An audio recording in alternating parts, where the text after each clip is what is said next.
யோனாவின் தீர்க்க தரிசன புத்தகத்தின் கடைசி அதிகாரத்துக்கு நாம் வந்திருக்கிறோம். குறைந்தது 2 சத்தியங்களை இந்த 4ஆம் அதிகாரத்திலிருந்து நாம் படிக்க முடியும். முதலாவது சத்தியம், இந்த அதிகாரத்தின் மைய பொருள் கருணையுள்ள கடலாகிய கடவுள். பல நேரத்தில் அந்த கடல் என்கிற பதத்தை நம்ம அதிகமாக பயன்படுத்துவதில்லை. ஆனால் தெலுங்கு மொழியிலே சாகரா என்றால் கடல் போன்ற அன்புடையவர் அப்படின்னா எல்லையற்றவர் என்கிறது பொருள். சாகர், சாகரா என்பது எல்லையற்றவர். ஆக யோனா 4ஆம் அதிகாரத்தில் கடவுளின் எல்லையற்ற ஒரு காருண்யத்தை நாம் பார்க்கிறோம். நீங்க பார்க்கிறீங்களா?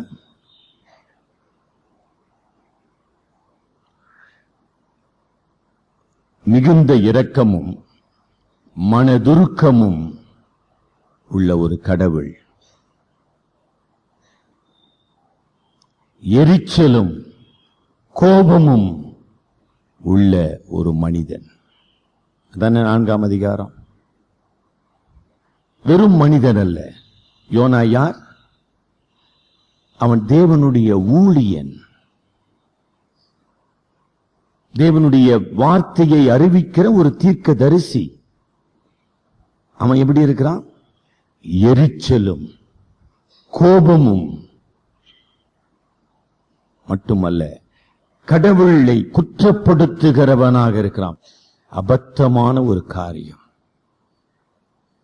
கடவுளை குற்றப்படுத்துகிறவனாக. கேள்வி, சார் அப்படி மனிதர் மாறிடுவாங்களா சார்? கருமையானவர்களே, ஒரு வார்த்தை சொல்வாங்க, கர்த்தருடைய வேதம் ஒரு முக கண்ணாடியை போன்றது. அதாவது இல்லையா, மிரர். பல நேரங்களிலே நம்மை அது படம் பிடித்து காட்டுகிறது. எத்தனை சூழ்நிலைகளிலே, எத்தனை சந்தர்ப்பங்களிலே, எத்தனை பிரச்சனைகளிலே நாம் யோனாவை போல எரிச்சல், கோபம், கடவுளை குற்றப்படுத்துகிறவர்களாக மாறி இருக்கிறோம். உலகத்தில் 2 வகையான மக்கள் இருக்கிறார்கள் என்பதை நாம் அறிந்திருக்கிறோம். ஒன்று, இந்த பரிசுத்தமும் நீதியும் அன்பும் மகிமையும் பொருந்திய கடவுளை அறிந்தவர்கள். அடுத்த வகுப்பார் அவரை அறியாதவர்கள், குருடர்கள். அது கரெக்ட் சார், குருடர்கள். கடவுளை பற்றிய அறிவில்லாமை மனிதர்களை பல தீமைகளுக்கு, பல பாவங்களுக்கு நடத்துகிறது. கடவுளை பற்றிய அறிவின்மை மனிதரை பல பாவங்களுக்கு நடத்துகிறது. வேதம் சொல்லுது, கடவுள் ஆவியாய் இருக்கிறார். இந்த உண்மையை அறியாத மனிதன் சிலையை வைத்துக் கொண்டிருக்கிறான். ஏன் சார் அவன் சிலையை வச்சிருக்கிறான்? கடவுள் ஆவியாய் இருக்கிற அறிவற்ற ஒரு நிலை. உங்க வீட்டில் படங்கள் இருக்குதா? தயவு செய்து கொஞ்சம் எடுத்து போட்டுருங்க. ஆமா, very sincerely I am bleeding with you. நமக்காக இல்லை, வருகிற இந்துக்கு அது ஒரு இடரல் ஆயிடும். சார் நான் அவனுக்கு தான் பஞ்சமே இல்லையா, 1008 படம் வச்சுருக்கிறான். ஆன்டி இயேசுநாதர் இறுதி ஆண்டவர் படம் வச்சுக்கிறேன். ஆன்டி ரொம்ப அழகாகுது ஆன்டி, அதுக்காக வச்சுக்கிறீங்க? தயவுசெய்து எடுத்துருங்க. அந்த அந்த அந்த சிலை வணக்கக்காரருக்கு நீங்க இடரல் ஆயிடுவீங்க. இயேசு மனிதனாக வந்தார் என்பது வேறொரு உண்மை. ஆனால் கடவுள் ஒருபோதும் எந்த உருவத்திலும் இல்லை. பாத்தீங்களா? இப்ப கடவுளை பற்றிய தப்பான அறிவு மனிதர்களை பாவத்துக்கு வழி நடத்துகிறது. இரண்டாவது என்ன, நம்ம கடவுள் பரிசுத்தர் என்று வேதம் சொல்லுகிறது. ஆனா மனிதன், கடவுள் சாயலிலே படைக்கப்பட்ட மனிதன் துணிகரமாக பாவம் செய்கிறத பார்க்கிறோம். ஏன் ஒருவன் பாவம் செய்கிறான்? ஒரு பரிசுத்த கடவுளை பற்றிய அறியாமை அவனை பாவம் செய்ய சுதந்திரம் அளிக்கிறது. It gives total freedom to indulge in sin. What is basically wrong? He doesn't know God is holy. சும்மா ஒரு உதாரணத்துக்கு சொல்றேன். நம்ம கிறிஸ்தவங்களாம் ரொம்ப யோகியன்னு சொல்ல. தேவநாதன் பிரச்சனை ஒண்ணு ஓடின்னு இருக்குதுங்களா? காஞ்சிபுரம் தேவநாதன் பிரச்சனை. அந்த தேவநாதனுக்கு கடவுள் பரிசுத்தன்னு தெரியுமா? உங்க முகத்தை பார்த்தா நிறைய பேருக்கு தெரியல. என்ன சார் கிறிஸ்தவ பேர் மாதிரி? நான் கூட கொஞ்சம் மறந்துட்டேன். கிறிஸ்தவ பேர் மாதிரி இருக்கு தேவநாதன். ஒரு உதாரணத்துக்கு, எல்லா மதங்கள்லயும் அந்த பிரச்சனைகள் உண்டுங்க. கடவுள் பரிசுத்தர் என்கிற அறிவு ஒரு மனிதனுக்கு இல்லை என்றால் அவன் எந்த பாவத்தையும் துணிகரமாக செய்ய முடியும். மனிதர்கள் பாவம் செய்வது குறித்து நம்ம ஆச்சரியப்படுவதற்கு ஒண்ணுமே இல்லை. There is nothing to be surprised when people indulge in sin. மூன்றாவதாக, கடவுள் சர்வ வல்லமையுடையவர். கடவுள் சர்வ வல்லமையுடையவர் என்று வேதம் சொல்லுகிறது. ஆனா எத்தனை முறை அவருடைய வல்லமையை உணராத காரணத்தினாலே அவிசுவாசிகளும் சரி நாமும் சரி கலங்கி பயந்து கவலைப்பட்டு மனமுடிந்து மாண்டு போகிறோம், மடிந்து போகிறோம். கடவுள் சர்வ வல்லவர் என்கிற அறிவற்ற ஒரு நிலை. கடவுள் அன்புள்ளவர். எவ்வளவு சொல்வதற்கு எளிது, நினைப்பதற்கு அருமையானது. நான் எத்தனை நேரத்தில் கடவுளுடைய அன்பை நாம் உணராதவர்களாக இருக்கிறோம். எப்படி சார் சொல்றீங்க? யூதாஸ் காரியத்துக்கு கடவுள் அன்புள்ளவர்னு தெரியுமா? தெரிஞ்சிருந்தா நாண்டு கொண்டு செத்திருப்பானா? இங்க யோனா சொல்கிறான், 2 முறை சொல்றான். 3ஆம் வசனத்துல, நான் உயிரோடு இருப்பதை பார்க்கிலும் சாகிறது நலமாயிருக்கும். 8ஆம் வசனம், தனக்குள்ளே சாவை விரும்பி நான் உயிரோடு இருக்கிறதை பார்க்கிலும் சாகிறது நலமாயிருக்கும். ஏங்க இந்த முடிவு கொண்டான்? கடவுள் அன்புள்ளவன் அவருக்கு தெரியுமா? இப்ப அதாங்க நம்முடைய பிரச்சனை. உங்களுக்கு தெரியுமா கடவுள் யாருன்னு? அப்ப ஏன் இதெல்லாம் செய்யணுக்கிறீங்க? எனக்கு ஒன்றும் புரியல. கடவுளை அறியாதவர்கள் ஒரு நிலங்கம்மா. இப்ப நாம் அப்படி இல்லைங்களே, நாம் கடவுளை அறிந்தவர்கள். ஆனா ஏன் நமக்குள்ள இவ்வளவு பிரச்சனைகள்? என்ன காரணம்? 2ஆம் வசனத்தின் 2ஆம் வசனத்தை மறுபடியும் படிப்போம். 4:2, நீர் இரக்கமும் மன உருக்கமும் நீடிய சாந்தமும் மிகுந்த கிருபையும் உள்ளவரும் தீங்குக்கு மனஸ்தாபப்படுகிறவருமான தேவன் என்று அறிவேன். இப்ப ஏன் எரிச்சலாகிற? பரிசுத்தாவியானவர் தான் நமக்கு போதிக்கிறார். பரிசுத்தாவியானவர் எந்த நேரத்திலும் எந்த சூழ்நிலையிலும் அவருடைய வேதத்திலிருந்து நேரடியாக உங்களோடு பேச முடியும், உங்களுக்கு போதிக்க முடியும். எப்போதுமே போதகர் இருப்பார் என்றது தேவையில்லாத ஒரு விஷயம். திருச்சபையில் ஆண்டவர் போதகரை குறித்து இருக்கிறார், அது வேற விஷயம். Learn to know the truth from the word of God. நீர் மிகுந்த இரக்கமும் மன உருக்கமும் தீமைக்கு மனஸ்தாபப்படுகிற தேவன் என்று அறிந்திருக்கிறேன். ஆனா எனக்கு எரிச்சலாகுது சாமி. என்ன சொல்றான் யோனா? தேவன் அன்புள்ளவர் அல்ல, கரெக்ட். ஆனா ரொம்ப எரிச்சலாகுதுங்க எனக்கு. அப்படிதான் இருக்குதாங்க வசனம். அது என்ன ஒரு நான் ஒன்னும் மாத்தி சொல்லவே இல்லை. பாத்தீங்களா? அப்ப இதுக்கு என்னங்க சொல்றது? அவிசுவாசிகள் குருடராய் இருக்கிறார்கள், அவர்கள் கடவுளை அறியாதவர்கள். ஆகையினாலே பாவத்திலும் அக்கிரமத்திலும் துன்மார்க்கத்திலும் மூழ்கி தேவனுடைய கோபாக்கினின் கீழ் இருக்கிறார்கள். Correct sir, very clear.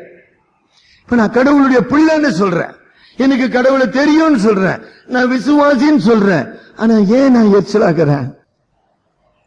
விளங்கலையே அப்படின்னு யோசனை பண்ணீங்களா? ஏன் ஆண்டவரே எனக்கு இந்த எரிச்சல் வருது, இந்த கோபம் வருது, மற்றவர்களை மன்னிக்கின்ற இதயம் எனக்கு இல்லை? ஏன் கேட்டீங்களா? அதுக்கு ஆங்கிலத்தில் a distorted view of God. கடவுளை பற்றிய அதே தமிழ்ல தவறுதான் நம்ம சொல்றோம். தவறான அல்லது விகற்பமான பொருந்தாத அறிவை நாம் பெற்றிருக்கிறோம். இங்க யோனா நான் சாகிறது நல்லதுன்னு சொல்றான். ஆனா சீஷர்கள் இந்த சமாரியாவை கடந்து வரும்போது லூக்கா சுவிசேஷத்துல 70 பேர் ஆண்டவர் முன்னால் அனுப்புறாரு, நீங்க போய் சொல்லுங்கப்பானே. அவனுங்க சொல்றானுங்க, ஒரு கிராமத்துல ஆண்டவரை ஏற்றுக்கொள்ளவில்லை. நீங்க யாரும் போதுகிறவானா ரபிவானா வேலையை பார்த்துன்னு போங்கடான்னு. சமாரியா, ஏன்னா அவர்கள் யூதர்கள் எல்லாம். அப்ப யோவானும் யாக்கோபும் அந்த கிராமத்தின் மீது தேவனுடைய அக்கினி பொழிய பண்ணி அவர்களை அழித்து போடும் என்று சொன்னார்கள். ஞாபகம் இருக்குதுங்களா? அவர்களுக்கு பெயர் இடிமுழக்கத்தின் சீஷர்கள். யோனா என்னைக்கோ இருந்தா மாத்திரம் இல்ல, ஆண்டவர் கூடவே இருந்தார்கள் யோனாக்கள். அன்னைக்கு தானே இருக்கிறாங்க, இன்னைக்கும் இருக்கிறாங்க. யோனா இல்லாத உலகம் கிடையாது, யோனா இல்லாத சபை கிடையாது. அந்த சுருக்கமா நம்ம முடிவுக்கு வந்துடலாம். யோனா இல்லாத உலகம் கிடையாது, யோனாக்கள் இல்லாத சபை கிடையாது. கருமையானவர்களே, கடவுளை பற்றிய குருட்டாட்டம் மக்களை பாவம் பாஸ்டர் ஆனந்தகுமார், சித்திரதுர்கா, அதை பற்றி நான் கேள்விப்பட்டிருக்கேன். அங்க இருக்கிற லிங்காயத்துக்கள்னு சொல்லுவாங்க, ஒரு ட்ரைபு, அவங்க லிங்காயத்துக்கள் மிக கடினமான முரட்டுத்தனமான மூட நம்பிக்கையுள்ள ஒரு வகுப்பார் லிங்காயத்துக்கள். அந்த மக்கள் என்ன பண்ணாங்க? கிறிஸ்தவ விசுவாசிகளை அடித்து நொறுக்கி தெருவெல்லாம் இழுத்துட்டு போய், யாரா அவங்க இயேசுநாதர், ஏன் செஞ்சான்? செய்ய வேண்டிய அவசியம் என்ன? அவனுக்கு ஒரு அன்புள்ள கடவுள் தெரியுமா? பாவத்தை மன்னிக்கிற கடவுள் தெரியுமா? துன்புறுத்துகிறவர்களிடத்தில் அன்பு கூறுகிற கடவுள் தெரியுமா? அது தெரியல சார், அதனால செஞ்சான். ரைட். நாம ஏன் சார் இப்படி இருக்கிறோம்? நமக்கெல்லாம் அதாவது நம்ம முடிவில் வரப்போறோம். நம்ம எல்லாம் அதாவது வெளிப்படுத்தின விசேஷம் 2ஆம் அதிகாரத்தில் அந்த 7 சபைகளில் முதல் சபையாகிய எபேசு சபையை பார்த்து ஆண்டவர் சொன்னார், ஆதியில் கொண்டிருந்த அன்பை நீ விட்டாய் என்கிற குறை உன் பேரில் எனக்கு உண்டு. ஏன் எபேசு சபை ஆதி அன்பிலிருந்து வீழ்ந்து போனது? அன்பு குளிர்ந்து போனது ஏன்? கடவுள் மீது எரிச்சல், கோபம். நான் நினைச்சது நடக்கலையே, நான் விரும்பினது கிடைக்கலையே. இதேதான் யோனாக்கு அதேதான் பிரச்சனை, வேற ஒரு எந்த பிரச்சனையும் கிடையாது. நான் நினைச்சது நடக்கலையே, நான் சொன்னது நடக்கலையே. நான் என்ன சொன்னேன்? 40 நாளில் நினிவே மாநகரம் கவிழ்க்கப்பட்டு போம். இப்ப கவிழ்க்கப்படலையே, நான் சொன்னது நடக்கலையே, வானப்பா நான் சேர்த்துறேன்ப்பா. இன்னும் தன்மானங்க, யோனா இருக்கிறாரு பாருங்க, இன்னும் தன்மானம் இல்லைங்க. நம்ம வள்ளுவர் சொன்னாரு, மயிர் நீப்பின் உயிர் வாழா கவரிமான் அன்னார், உயிர் நீப்பர் மானம் வரின். அந்நிய பாஷை பேசின மாதிரி இருக்குது கொஞ்சம் பேருக்கு. ஏன்னா நம்மெல்லாம் சுத்தமான தமிழர்கள், உம்மா அதிகமான தமிழ், ஆனா நமக்கு தெரியுது கஷ்டம். He took it. யோனா தன்மான பிரச்சனையாக எடுத்துக்கொண்டா. எவ்வளவு பைத்தியக்காரத்தனம்.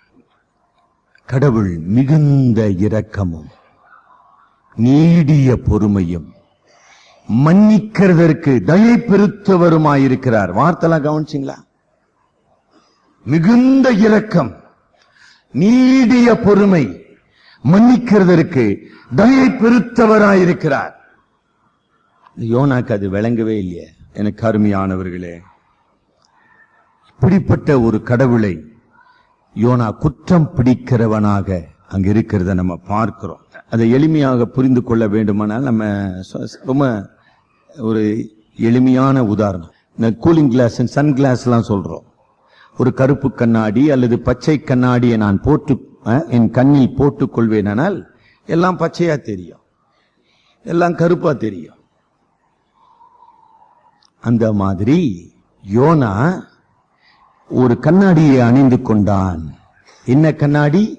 நான் யூதன், நான் உயர்ந்தவன், நான் உடன்படிக்கையின் வாரிசு, கர்த்தராகிய யெகோவா எனக்கு தான் தேவன், அவர்களுக்கு இல்ல. அவ்வளவுதான். அவன் போட்ட அந்த கண்ணாடி அவன் கழட்டவே இல்லை. கர்த்தர் யாருக்கு தேவன்? எனக்கு தேவன், அவங்களுக்கு இல்ல. அவ்வளவுதான், வெரி சிம்பிள். இரண்டாவது என்ன? நான் தீர்க்கதரிசி. இவனுங்கெல்லாம் துன்மார்க்கன், தேவனுடைய கோபாக்கினைக்கு உரியவர்கள். ஒருத்தன் கூட உயிரோடு கூடாது, எல்லாரும் சாவணும், நான் மட்டும் தான் உயிரோடு. சுய நீதியின் தற்பெருமையின் மயக்கத்துக்குள்ளாக இருந்தான். ஒருத்தன் கூட யோகம் கிடையாது. இந்த நினிவேல ஒரு ஆத்மா, ஆண்டவர் சொல்றார் பாருங்க, அதாவது 11ஆம் வசனத்துல, வலது கைக்கும் இடது கைக்கும் வித்தியாசம் அறியாத 120,000 பேருன்னு ஆண்டவர் சர்வே எடுத்து சொல்றாரு யோனாக்கு. இவன் சொல்றான், என்ன சார் சர்வே எடுத்த, எனக்கு தெரியும் இவனுங்க எவ்வளவு பெரிய ஃப்ராடுன்னு. எப்படி இருக்குது பாத்தீங்களா? யோனா அவனுடைய பேச்சு பாத்தீங்களா? ஒருத்தன் கூட ஐயோ எல்லாத்தையும் அப்படியே அமுக்குன்றான், பூமி எதிர்த்து கொண்டு வந்து அப்படியே எல்லாம் நாசமா போ. கருமையானவர்களே, மூன்றாவது அசீரியர்கள். அதான் முதலாவது கர்த்தர் யெகோவா யூதருக்கு மட்டுமே கடவுள், வேற யாருக்கும் கிடையாது. இரண்டாவது, நான் கடவுளுடைய பக்தன், நான் ஊழியக்காரன். இந்த மக்கள் கடவுளுடைய இரக்கத்தையோ கடவுளுடைய அன்பையோ கடவுளுடைய மன்னிப்பையோ பெறுவதற்கு எந்த தகுதியும் கிடையாது, எந்த யோகியதையும் கிடையாது. அவனுக்கு அப்படியே கூண்டோட சாவணும். அசீரியர் கொலை பாதகர்கள். ஒரு நாட்டை அவன் அழிச்சிருக்கிறான், ஒரு கொடுமையை அவனுங்க செஞ்சிருக்கிறானுங்க. கொலை பாதகர்கள், அவர்கள் காக்கப்படக்கூடாது. அது மாத்திரமல்ல, நினிவேயின் செழிப்பு. நீங்க அந்த மாதிரி உணர்ந்திருக்க, நான் பல முறை உணர்ந்திருக்கேங்க. செழிப்பான நாடுகளுக்கு, செழிப்பான இடங்களுக்கு நாம செல்லும் போது இவ்வளவு செழிப்பை, இவ்வளவு இந்த உலக நன்மையை கடவுள் இந்த மக்களுக்கு அல்லது இவர்கள் கொடுத்திருக்கிறாரு. இவர்கள் கடவுளுக்கு துரோகிகளாக, கடவுளுக்கு நன்றி கெட்டவர்களாக இருக்கிறாங்களே நம்ம சிந்திக்கிறோம் இல்லையா? அப்ப அந்த அசீரியாவின் செழிப்பு, வளமை அவனுக்குள்ள எரிச்சல வந்துச்சு. நம்ம கடவுளுடைய மக்கள் சொல்றோம், நம்ம என்னடா அம்போனுக்குறோம், இவனுங்க கடவுளே இல்லைன்னு சொல்லுங்கிறானுங்க. இந்த ரஷ்யாவில் அப்படியே செல்வத்தில் வாழ்ந்துனுக்கிறானுங்க. எப்படி இது? அப்ப நமக்கு எரிச்சல் வருது. அதான் வந்துச்சு யோனாக்கு. இந்த யோனா புத்தகத்தின் 4 முக்கியமான போதனைகளை நாம படித்துக் கொண்டு வருகிறோம். முதலாவது சத்தியம், கடவுள் சர்வ ஏகாதிபத்தியம் உள்ளவர். இன்னும் யோனா அதை கற்றுக்கொள்ளவில்லை. அதுக்காக இன்னொரு சின்ன ஒரு உதாரணத்தை இந்த 4ஆம் அதிகாரத்துல கடவுள் அவனுக்கு ஒரு ஆமனுக்கு செய்தியை ஒரு இரவிலே முளைக்கச் செல்கிறார், ஒரு பகலிலே அதை அழியச் செய்கிறார். கடவுள் சர்வ ஏகாதிபத்தியம் உள்ளவர். 2, அந்த கடவுள் யார்? தாம் படைத்த எல்லா இனத்தவரையும் மீதும் அவர் அக்கறை உள்ளவராக இருக்கிறபடியினால அனைத்தவருக்கும் தமது அன்பின் செய்தி, தமது நற்செய்தி அறிவிக்கப்பட வேண்டும் என்று திட்டம் உடையவர். யோனாக்கு அது தெரியல. 3வது, அந்த கடவுள் யார்? மனம் திரும்புகிற பாவியை மன்னிக்கிறவர், மனம் திரும்புகிற ஆத்துமாவை மரணத்திலிருந்து காக்கிறவர். யோனாக்கு புரியல. 4வது, அவர் கருணை மிகுந்தவர், மனதுருக்கம் உள்ளவர். இதெல்லாம் கூட புதிய ஏற்பாட்டில் நம்ம வாசிக்கிற பாருங்க. கடவுள் அன்புள்ளவர், அந்த பதத்துக்கு இதெல்லாம் இணையாகாதுங்க. அது நீங்க இதெல்லாம் ஹீப்ரு, இதெல்லாம் எபிரேயம் இல்லையா? பழைய ஏற்பாடு எபிரேய மொழியில எழுதப்பட்டது. யோவான் எழுதுகின்றாரு 1 யோவான்ல, யோவான் அதிகம், கடவுள் அன்புள்ளவர். அந்த அன்புக்கு இதெல்லாம் நெருக்கமானது. The love of the New Testament Greek is greater than the compassion of the Old Testament. அது மாத்திரமல்ல, புதிய ஏற்பாட்டிலே சிலுவையின் மூலமாக அந்த அன்பு வெளிப்படுத்தப்பட்டது. அந்த அன்பை ருசித்தவர்களாக தான் இந்த திருப்பந்தியில வந்து பங்கு பெற வந்திருக்கிறோம். யோனாக்கு சிலுவையில் வெளிப்படுத்தப்பட்ட அன்பு தெரியாது. அவனுக்கு எரிச்சல் இருந்தது, கோபம் வந்தது, எல்லாம் வந்தது. உங்களுக்கு எனக்கு என்னத்துக்கு அதெல்லாம் வருது? இப்ப சிலுவையின் அன்பு உங்களுக்கு புரிஞ்சிருச்சிங்களா? அந்த சிலுவை அன்போடு அந்த சிலுவையின் அன்புல எனக்கு மீட்பு கிடைத்தது, எனக்கு பங்கு உண்டு, அந்த சிலுவையின் அன்பை நான் ருசித்திருக்கிறேன் சொல்லி இந்த உடன்படிக்கைக்கு வந்திருக்குமே, இந்த அன்பு எனக்குள்ளே வெளிப்படுகிறதா? அப்படி அன்பு வெளிப்படுமானால் ஏன் எரிச்சல், கோபம், நான் சாகிறது நலமாயிருக்கும் என்ற வார்த்தை எப்படி வரும் வாயில? யோனாவுடைய பிரச்சனை என்னங்க? யோனா சொல்றான், 1ஆம் அதிகாரத்திலே சொன்னான் பாருங்க, இந்த ஜனங்கள் என்ன செய்வாங்க? மனம் திரும்பி ஆண்டவரை தேடினால் கடவுள் அவர்களை அழிப்பதற்கு பதிலாக அவர்களை ரட்சிப்பார். யோனாவினுடைய அந்த உள் பயம் இந்த 4ஆம் அதிகாரத்தில் உண்மையாக்கப்பட்டது. நினிவேயின் மக்கள் 3ஆம் அதிகாரம் 10ஆம் வசனம், அவர்கள் தங்கள் பொல்லாத வழியை விட்டு திரும்பினார்கள் என்று தேவன் அவர்களுடைய கிரியைகளை பார்த்து தாம் அவர்களுக்கு செய்வேன் என்று சொல்லியிருந்த தீங்கை குறித்து மனசு பரிதபித்து அவர்களை தண்டியாமல் இருந்தார். இப்படி நடக்கும்னு யோனாவுக்கு தெரிஞ்சிருக்க, அதுல ஒண்ணு தப்பு இல்லை. ஆனா இப்ப என்ன அவனுக்கு, அப்ப அவன் சொல்றான், try to justify சொல்லுவாங்க ஆங்கிலத்துல. ஆண்டவரே, நீர் இப்படி மனம் திரும்பினால் மனஸ்தாபப்படுவீன்னு எனக்கு லேசா தெரியும் ஆண்டவரே, ஆனால் தான் நான் அப்பயே என்ன பண்ணேன், தர்சீசுக்கு டிக்கெட் வாங்கி ஒரு ஃபர்லோ போயிட்டு வரலான்னு யோசிச்சேன். என்னையோ வாழ விடல, நீயோ வாழ மாட்டேன்ற. என்ன ஆண்டவரே, ஃபர்லோன்ற வார்த்தை புரியல. மிஷினரிகள் அந்த காலத்துல இங்கிலாந்து அமெரிக்கால இருந்து வந்தாங்கன்னா லீவு நாள் கொடுப்பாங்க. அவங்க திருப்பியும் தாய் நாட்டுக்கு போவாங்க. போய் வர 2 மாசம் 3 மாசம் ஆகும். அதுக்கு பேரு ஃபர்லோன்னு போய்.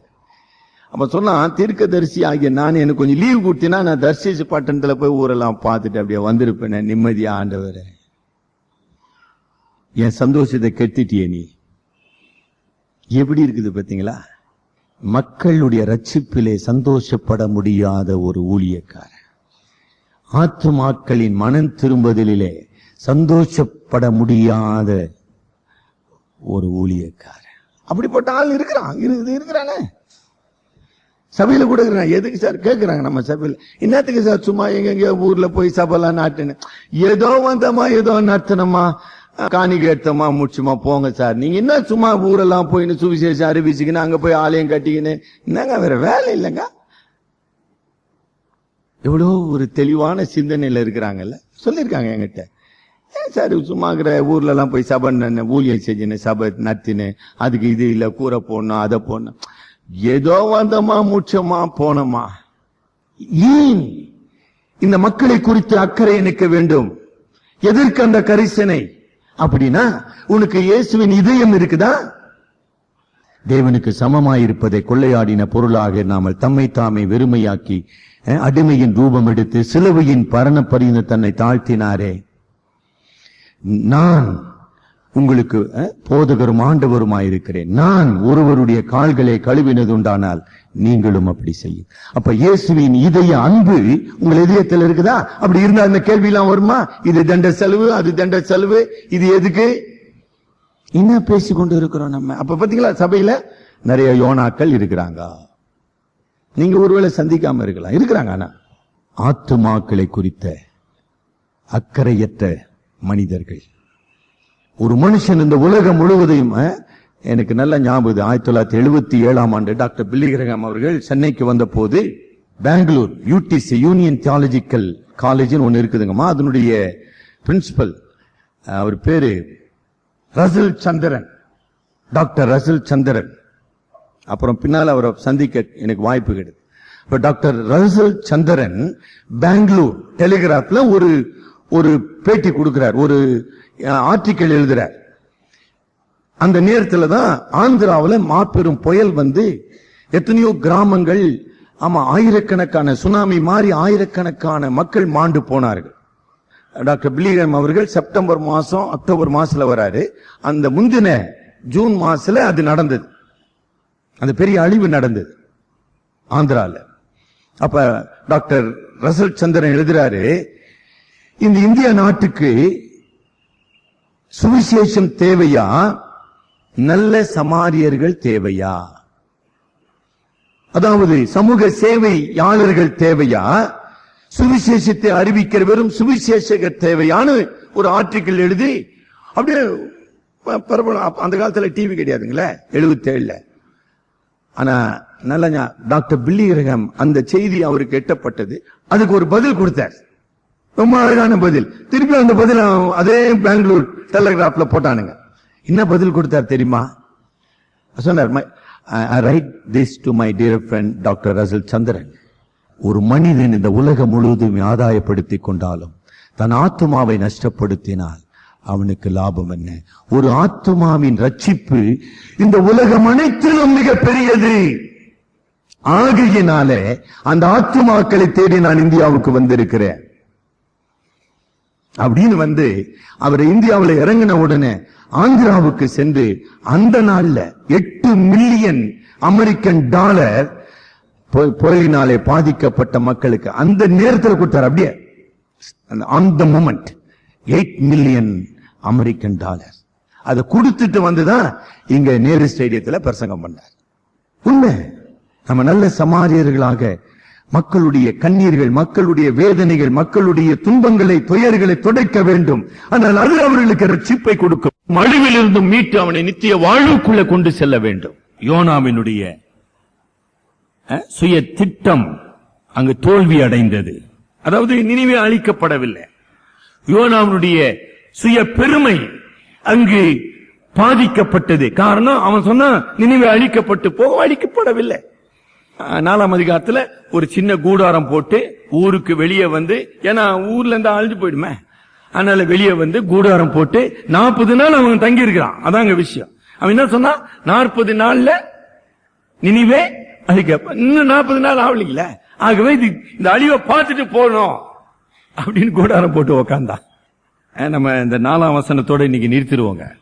ஆண்டவர் என்னங்க கேட்டாரு? அதற்கு கர்த்தர், நீர் எரிச்சலா இருக்கிறது. அந்த வார்த்தையே தேவனுடைய கிருபைங்க.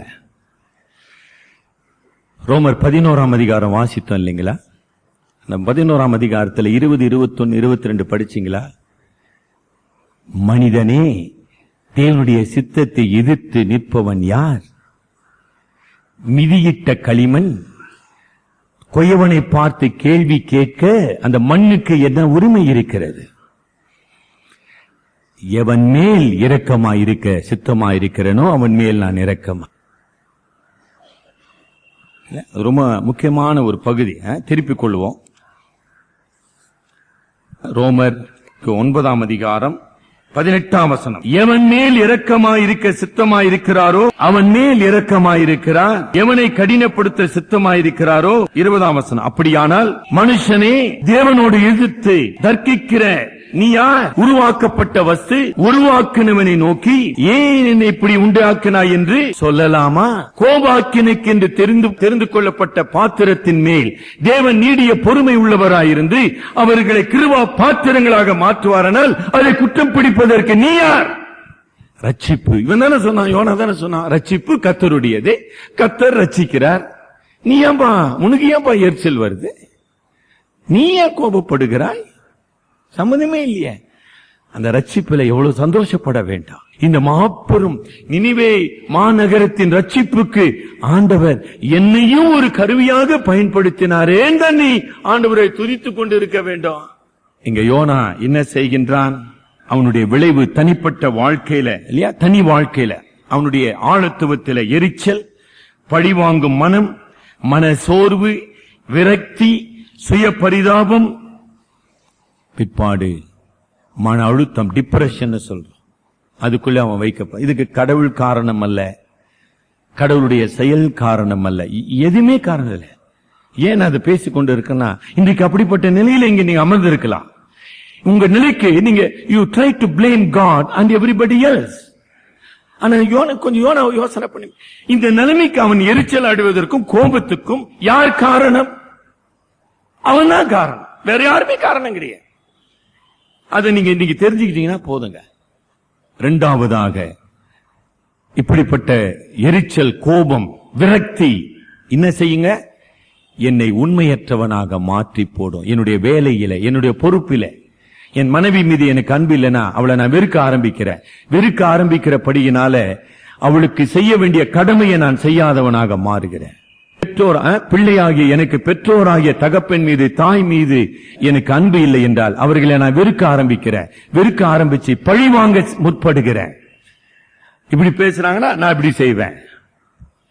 கணவன் மனைவியை பழிவாங்குதல், மனைவி கணவனை பழிவாங்குதல், பெற்றோர் பிள்ளைகளை பழிவாங்க, இதெல்லாம் நடக்குதா? உங்க குடும்பத்தில் அனுபவிச்சு இருக்கிறீங்களா? இதெல்லாம் என்னங்க காரணம்? எரிச்சல்.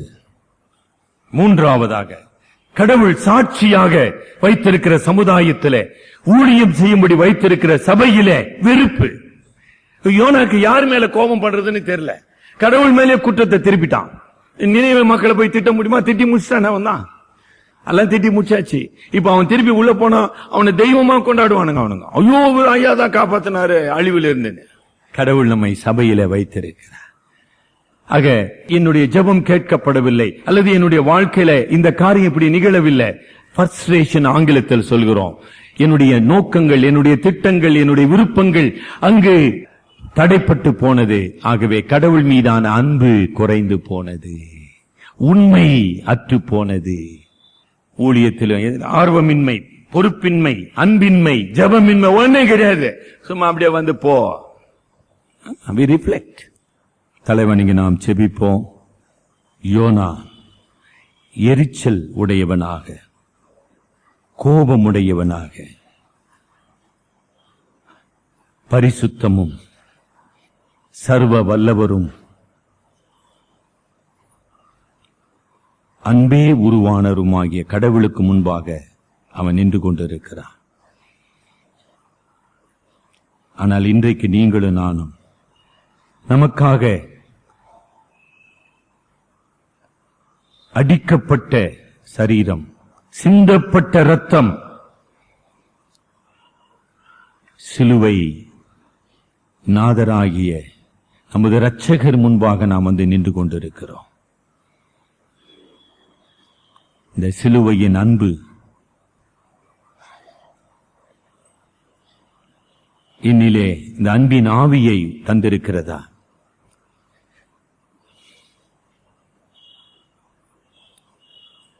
இன்னும் ஒரு சிலர் ஆண்டவரிடத்தில் மன்னிப்புக்காக வரவில்லை. ஏன் தெரியுங்களா? நாம் பிறரை மன்னிக்கவில்லை. மன்னிக்க முடியாதவர்கள் மன்னிப்பு பெற முடியாது. ரெண்டுமே எதிர்மறையான காரியங்கள். மன்னிக்க முடியாதவர்கள் மன்னிப்பு பெற முடியாதவர்கள். சிலுவையிலே மன்னிப்புக்காக நாம் வந்திருக்கிறோமா? மத்தேயு 6:14-15 வசனத்தின்படி, நீங்கள் பிறருடைய குற்றங்களை மன்னியாதிருந்தால் உங்கள் பரமபிதா உங்களுக்கு மன்னியாதிருப்பார். இப்ப சிலுவையின் அன்பையும், சிலுவையின் மன்னிப்பையும், சிலுவையின் விடுதலையும், சிலுவையின் வாழ்வையும் நான் மெய்யாகவே பெற்றிருக்கிறேனா? ஆண்டவரே, என்னை மன்னித்தருளும் என்று ஜெபிப்போம். கிருபையுள்ள இரட்சகரே, மனம் திரும்புகிற பாவியினிடத்திலே பரிதபிக்கிற எங்கள் சிலுவை நாயகரே, எங்களை மன்னித்தருளும், எங்களை குணப்படுத்தும், எங்களை விடுதலையாக்கும். உமது அன்பின் வாய்க்காலாக எங்கள் வாழ்க்கையை மாற்றும். அருமை இரட்சகர் மூலம் ஜெபிக்கிறோம் பிதாவே.